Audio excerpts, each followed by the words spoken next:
Hi, this is your Yo-Yo Sam. Welcome to my channel. To all subscribers and non-subscribers, you are very much welcome. If you have any comment, just go to the comment section of my channel and thank you very much. Come on, let's go. Let's bolt in.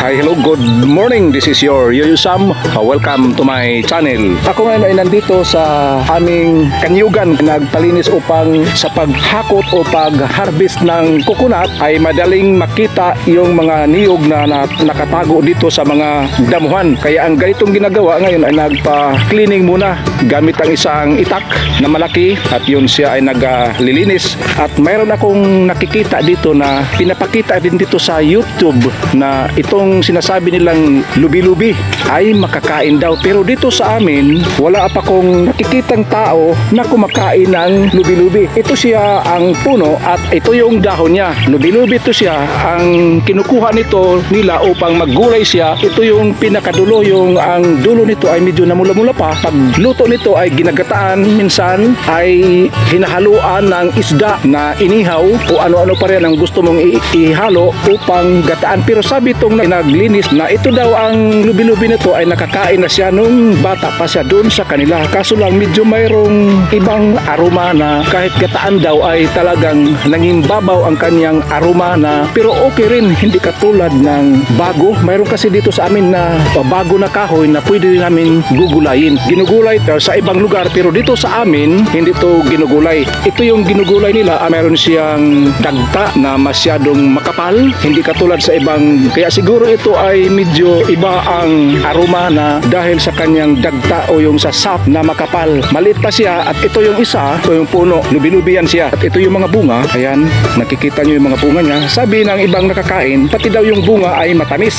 At mayroon akong nakikitang tao doon sa YouTube din, nangunguha sila ng murang dahon ng lubi-lubi at kanilang inuwi sa kanilang bahay at ginagataan at hinahalo doon sa inihaw na tulingan. Ang kinukuha lang kasi dito sa lubi-lubi na to ay dito sa may dulo, yung ang dahon ng lubi-lubi ay medyo namula-mula pa siya. Ang lubi-lubi ay marami siyang katas o dagta, makapal ang kanyang sap na makikita mo. At sabi naman dito ng nakakain ng lubi-lubi ay mayroon to siyang kaiibang lasa, kahit gataan mo pa to siya, magiging babaw kahit ginagataan. Pero okay naman din daw yun pagkain niya yung dahon ng lubi-lubi. Ito yung isang lubi-lubi, ipakita ko sa inyo, yung mayroon pa talaga siyang namula-mula na dahon, yung ika nga murang-mura pa, madamo na at masukal na siya masyado dahil sa tagal-tagal na. Mga 8 months na to siya na hindi pa siya nalinis. Ngayon na to nililinis. Bago kasi magkuha ng niyog ay linisin mo na yung mga dito sa ilalim upang pag-harvest ng coconut, kung saan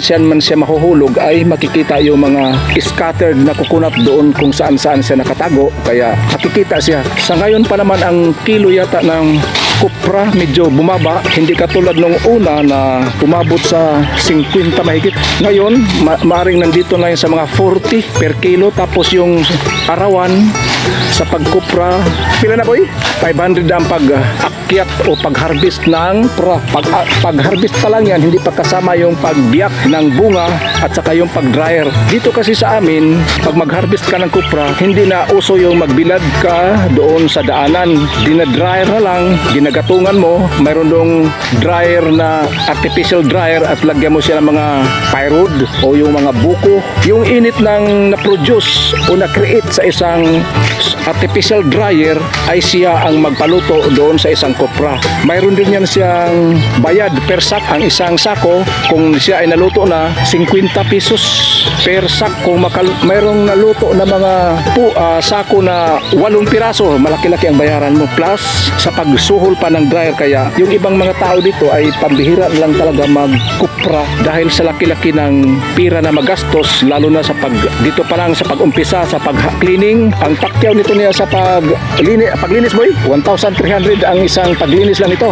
Nasa kanya kung tapusin to niya ng 2 araw, depende sa kanya. Pinuntahan ko lang siya rito, nag-inspect lang, at saka mayroon akong nakita na lubi-lubi na puno ng kahoy na ginugulay sa ibang lugar dito. Pero dito sa amin, hindi to siya ginugulay, kaya pambihira lang talaga ang nakaalam yan. Yan siya, naglilinis na siya sa gamit ang kanyang, mayroon siyang sa kaliwang kamay ay may dala siyang sanga ng kahoy, sa kanan ay yung itak niya, yung tinatawag na gulok o matsiti. Pagkatapos naman ito linis na ngayon, ay pinuputol na yung mga kahoy dito, pwede na to siyang isprayhan ng islas.